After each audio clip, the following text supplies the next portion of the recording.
नमस्कार किसान भाइयों, आज के इस वीडियो में आपका स्वागत है। दोस्तों, हमारे फसलों में वाटर मैनेजमेंट बहुत ही ज़रूरी होता है, क्योंकि वाटर मैनेजमेंट के सहारे ही हमारी फसल ग्रोथ कर पाती है।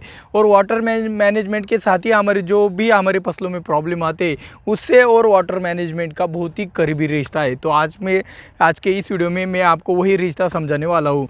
आपको उदाहरण के लिए बता देता हूँ कि अगर जिस फसलों में मिलीबग की समस्या आती है, अगर उन फसलों में आप ज़्यादा से ज़्यादा पानी देते रहोगे, ज़्यादा से ज़्यादा मतलब फ्लडिंग एक के बाद एक लगातार करते रहोगे, तो उस फसलों में क्या होता है, जो उस फसल का जो स्टेम होता है वो नाजुक बनने के कारण मिलीबग का अटैक ज़्यादा हो जाता है।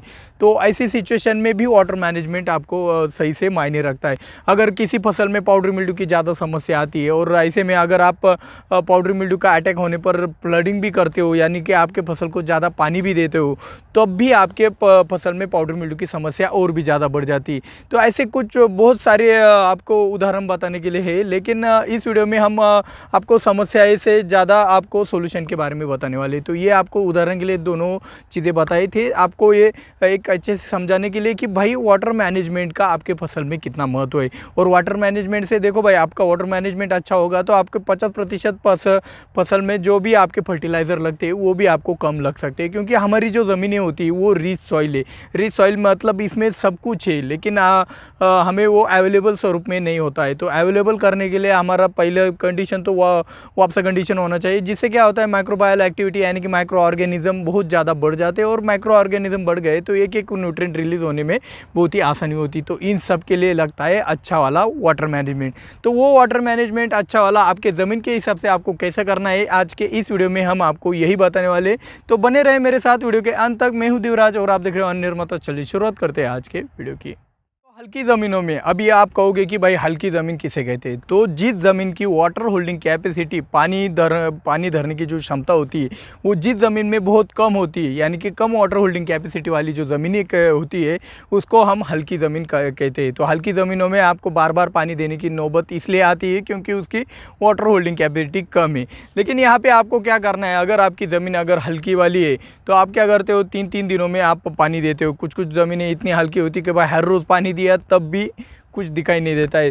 तो ज़्यादा हल्की ज़मीनें हैं तो आपके पास क्या एक ही सॉल्यूशन है कि भाई वाटर मैनेजमेंट के साथ साथ आपको स्टिकर का इस्तेमाल करना है। हल्की वाली ज़मीनों में आप स्टिकर का, यानी कि कोई साधारण वाला स्टिकर आपको इस्तेमाल नहीं करना है। जिस स्टिकर का मार्केट में, यहाँ पे मैं आपको कुछ 2-3 ही उदाहरण बताऊँगा, आप कोई भी ब्रांड चुन सकते हो। जिस स्टिकर का मतलब डोज आपको 200 लीटर पानी के लिए 50 मिली से अंदर है, यानी कि अपसाइटी हो गया, ब्रेक थ्रू हो गया, सिलेट हो गया, तो ऐसे जो ब्रांड आते हैं उनका इस्तेमाल आपको ज़मीन के माध्यम से हल्की ज़मीनों में भी करना है। जिससे क्या होगा, ज़मीन की थोड़ी बहुत आपकी वाटर होल्डिंग कैपेसिटी बढ़कर, आपका फर्टिलाइज़र लॉस रुक कर, आपके जो पानी का जो एक क्या कहते हैं जो फ़ायदा है आपके फसल को वो ज़्यादा हो जाएगा। तो आपको क्या करना है, हल्की वाली ज़मीनों में आपको स्टिकर का इस्तेमाल करना ही करना है। दूसरी बात, आपको जो इंटरवल रखना है वो भी बहुत सा कम रखना है, यानी कि हर रोज़ पानी देने से क्या होगा, वापसा कंडीशन ही मेंटेन नहीं होगा तो आपका रूट जोन कैसे डेवलप होगा। तो रूट जोन में रूट्स डेवलप करने के लिए आपको ज़्यादा से ज़्यादा वापसा कंडीशन तो बना के रखना पड़ेगा। इसके लिए आपको स्टिकर का इस्तेमाल करना है हल्की वाली ज़मीनों में। उसी के साथ आपको एक 2 दिनों का गैप भी रखना है हल्की वाली ज़मीनों में। गर्मियों के दिनों में, अभी ठंड के दिनों में आपको क्या करना पड़ेगा, यही वाला गैप है, ये 4-4 दिनों का भी रख सकते हो, यानी कि 5वें दिन भी आप पानी दे सकते हो। तो हल्की ज़मीनों में आपको वाटर मैनेजमेंट कैसा करना है यह भी आपके समझ में अच्छी तरीके से मेरे हिसाब से आ चुका होगा। तो दोस्तों, अभी हम भारी ज़मीन किसे कहते हैं, तो भारी ज़मीन यानी कि जिसकी वाटर होल्डिंग कैपेसिटी ज़्यादा है, हद से ज़्यादा है, तो उसे हम भारी ज़मीन कहते हैं। यानी कि पानी धरने की क्षमता उस ज़मीन की ज़्यादा होती है, इसलिए उसे हाई वाटर होल्डिंग कैपेसिटी वाली ज़मीन भी हम कह सकते हैं।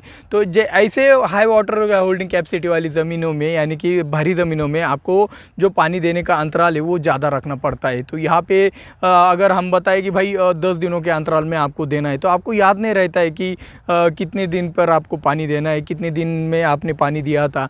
आप यहाँ पे 2 तरीक़ों का इस्तेमाल कर सकते हो। यहाँ पे आप एक काम कर सकते हो, एक जो भी वार है, रविवार, सोमवार, मंगलवार, तो आप में एक वार का आपको क्या करना है, एक वार का चुनाव करना है और उसी वार को आपको पानी देना है। कोई भी फर्टिलाइज़र देना होगा तो उसी दिन आपको देना है, बाकी बीच में आपको पानी नहीं देना है। इससे क्या होता है, भारी वाली ज़मीनों में एक बार पानी गया तो वो ज़्यादा चिपचिपा होने के कारण उस दिन तो वापसा कंडीशन नहीं होती है, 2 दिनों तक वापसा कंडीशन ऐसे भारी वाली ज़मीनों में नहीं होती। लेकिन तीसरे दिन से वापसा कंडीशन बनते हुए बनना शुरू हो जाती है और आपके जो रूट्स है वो डेवलप होना शुरू हो जाते हैं।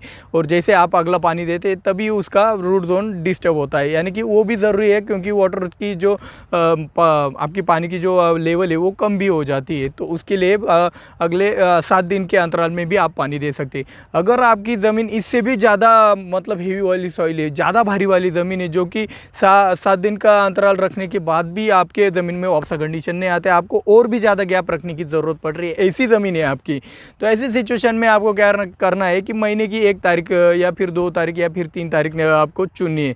तो इससे क्या होगा, आपको 1, 11 और 21 ऐसे पानी देना है, या फिर 2, 12, 22 या फिर 3, 13, 23 ऐसी एक तारीख आपको चुननी है जिस तारीख को ही आप पानी दोगे। तो आपके हिसाब से, आपके ज़मीन के हिसाब से आपको किस दिन पानी देना है ये आपको समझ आ गया। अभी ये जो दोनों ज़मीनों में मैंने बताया, हल्की वाली ज़मीन हो गई और भारी वाली ज़मीन हो गई, ये जो गैप मैंने बताया वो गैप आपको मेंटेन करके रखना है।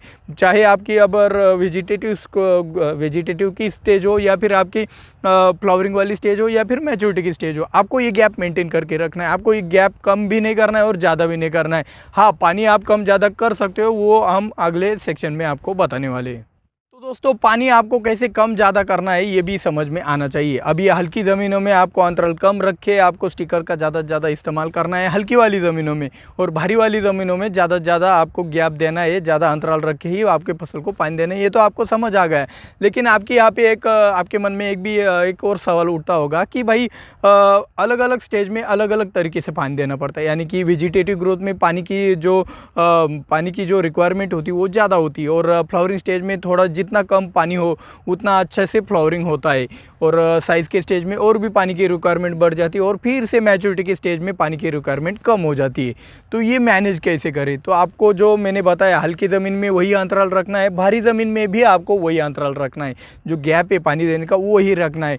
आपको क्या करना है, अगर आपकी भारी वाली ज़मीन हो, उदाहरण के लिए वेजिटेटिव ग्रोथ की स्टेज है, तो आपको क्या करना है, मैंने 10 दिन या फिर 7 दिन बोला आपको, तो 7 दिन में ही आपको एक ही बार में आपको 7 से, अगर आगे एक दिन का 1 घंटा पानी देना चाहते हो तो 7 घंटे पानी आपको एक ही दिन में देना है। अगर 10 दिन का गैप है तो 10 घंटे पानी आपको एक ही दिन में देना है। इससे क्या होगा, एक साथ इतना ज़्यादा पानी जाकर भारी वाली ज़मीन में क्या होता है, 2 दिनों तक वापसा कंडीशन वहाँ पे अच्छी नहीं रहती है, मालूम है। लेकिन बात क्या होती है, 2 दिन के बाद वहाँ पे वापसा कंडीशन चालू होना शुरू हो जाती है। यही आप अगर 3-3 घंटे पानी देते रहोगे 5 दिन के अंतराल में ऐसी भारी वाली ज़मीनों में, तो वहाँ पर क्या गड़बड़ हो जाएगा कि 2 दिनों तक वापसा कंडीशन 5 घंटे से भी 5 घंटे पानी देने के बाद भी वो खराब ही होता है। तो वो वापसा कंडीशन खराब होने के बाद आपका वापसा कंडीशन आने लगेगा, फिर से आप पानी दोगे तो वहाँ पे अच्छी तरीके से आप उसका फ़ायदा नहीं उठा सकते हो वापसा कंडीशन का, तो आपको ज़्यादा लंबे समय तक ही रखना पड़ेगा। तो जो आपकी हल्की वाली ज़मीन होती है, तो उस ज़मीन में भी आपको अगर वेजिटेटिव ग्रोथ हो तो आपको ज़्यादा से ज़्यादा पानी उसी अंदाजे से देना है, और ज़्यादा पानी की जब रिक्वायरमेंट आपको लगती है आपके फसल में, तब आपको स्टिकर का इस्तेमाल करना है, या फिर आप आपके खाद के स्वरूप में आपका राख का भी इस्तेमाल कर सकते हो, जिससे आपके ज़मीन की वाटर होल्डिंग कैपेसिटी भी बढ़ सकती है। अगर आपको मतलब आपके पानी का नियोजन फ्लावरिंग स्टेज जैसे या फिर मैच्योरिटी की स्टेज के जैसी अगर स्टेज हो और वहाँ पे आपको कम पानी देना है, तो आपको ऐसी हल्की ज़मीनों में स्टिकर का इस्तेमाल नहीं करना है, पहली बात। दूसरी बात, आपको अगर भारी वाली ज़मीन हो और फ्लावरिंग और मैच्योरिटी की स्टेज हो, तो ऐसी स्टेजों में आपको क्या करना है कि आपको जो पानी देना है वो बहुत ही कम देना है। 10 दिन के अंतराल में भाई दरारें भी पड़ जाए, आपके ज़मीनों में, भारी वाली ज़मीनों में कितनी भी दरारें पड़ जाए, फिर भी आपको पानी कम ही देना है। इसका मतलब आपको अच्छे से समझ आ गया होगा कि आपका ये जो स्ट्रेस है ये बना रहना चाहिए फ्लावरिंग स्टेज में और मैच्योरिटी के स्टेज में, लेकिन इतना भी ज़्यादा ना हो कि पत्तियाँ गिर जाए। लेकिन मेरे को जितना भी अनुभव है कि भारी ज़मीनों में आप पानी का कितना भी तनाव देने का प्रयास करो, वो बैठता नहीं है, वो पानी बराबर से फसल को मिलता ही है, क्योंकि जो हेवी वाली सॉइल होती है, भारी वाली ज़मीन होती है, उसमें तो भाई जो किसान अनार लगाते हैं या फिर किसी चीज़ को तनाव देना पड़ता है, वो बहुत ही कठिन समय होता है तनाव देने के लिए। तो ऐसी भारी वाली ज़मीनों में तनाव बैठता ही नहीं है, उल्टा वापसा कंडीशन आने में ऐसी ज़मीनों में ज़्यादा दिक्कत आती है।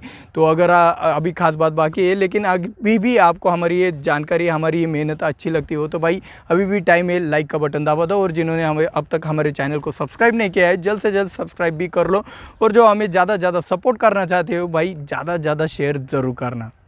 तो आज की खास बात में हम आपको ये बताने वाले कि अभी कुछ किसान होगी कि नहीं भाई मेरे को देना ही नहीं, 5 दिन में भी नहीं देना और 10 दिन में भी नहीं देना, मेरे मर्जी मुताबिक मेरे को जब लगेगा मैं तब पानी दूंगा।